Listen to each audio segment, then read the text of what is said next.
घोटकी अॻूणे सूबाई वज़ीर जाम इकरामुल्लाह ख़ान धारी जो चयो आहे त घोटकी शहर जा वारिस घोटकी में रहंदड़ माण्हू आहिनि जेके पाण खे तुरम ख़ान सॾी रहिया आहिनि।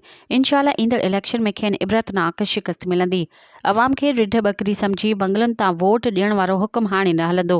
कूड़े फ्रॉड जी सियासत कंदड़नि खे सम्झणु घुरिजे त असल ताक़त अवाम आहे जिन जी ख़िदमत ई इलेक्शन में कामयाब ॾियारींदी। राजपूत बिरादरी इज़त ॾिनी आहे, इज़त जो इहो रिश्तो सदाईं क़ाइमु रहंदो।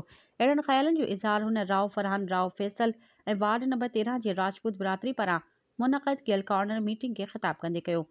इन मौक़े ते राजपूत बिरादरी ईंदड़ इलेक्शन में धारे जा भाइरनि जे मुकमल साथ ॾियण जो ऐलान पिणु कयो वियो।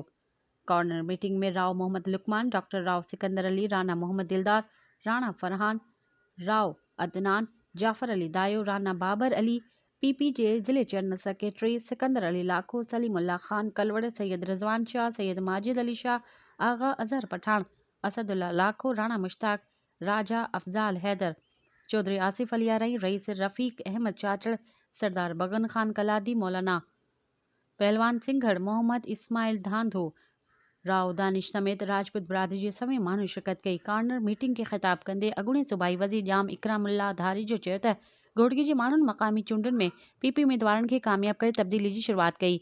हुन चयो त कुझु माण्हू तव्हां मथां लेबल हणी घुमंदा हुआ त उहे असांजी मर्ज़ी खां सवाइ केॾांहुं बि न वेंदा ऐं अव्हां खे रुॻो ख़त लिखी मर्ज़ी जे उम्मीदवार खे वोट ॾियण जो हुकुम जारी कंदा हुआ, पर अव्हां जी शऊर साबित कयो त अव्हां रिढ बकरियूं न आहियो ऐं हुन पंहिंजे भले लाइ बहितर फ़ैसिलो करणु ॼाणनि था।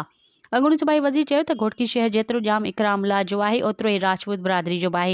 असां नथा चऊं त असां शहर जी मिल्कियत आहे, पर MPA तोड़े MNA बि मर्ज़ी जो आणींदासीं, पर इहो सॼो कूड़ो ई फ्रॉड आहे। हीउ शहर घोटकी जी अवाम जो आहे, हितां जो चूंडियल नुमाइंदो बि अवाम जी मर्ज़ी जो हूंदो। मज़ीद ख़बरनि ऐं तफ़सीलात लाइ विज़िट कयो असांजी वेबसाइट www.awamiNewsHD.com ऐं ॾिसंदा रहो अवामी न्यूज़ HD।